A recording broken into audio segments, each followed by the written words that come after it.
love running. I love running.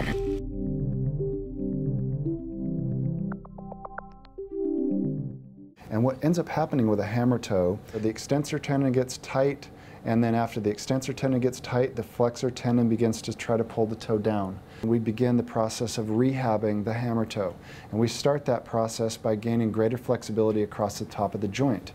And we do that by doing the toe extensor stretch, which is this stretch here.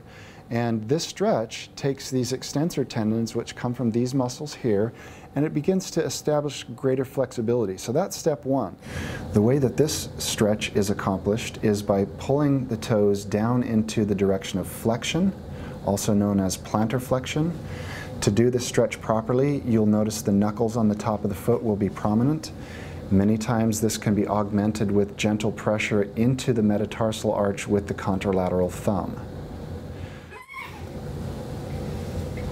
This stretch can be held for 20 to 30 seconds, at which point many folks will have some gentle cramping in the arch, which is an indication that the arch muscles are attempting to get stronger. This exercise should be done in progressive increments until greater flexibility is achieved. Step two, once the extensor tendons get more flexible, we ask the individual to pull up on the very end of the toe, which also will reestablish the length in the flexor tendon. And so essentially what we're doing is we're making the toe go straight. Extensor stretch, flexor stretch.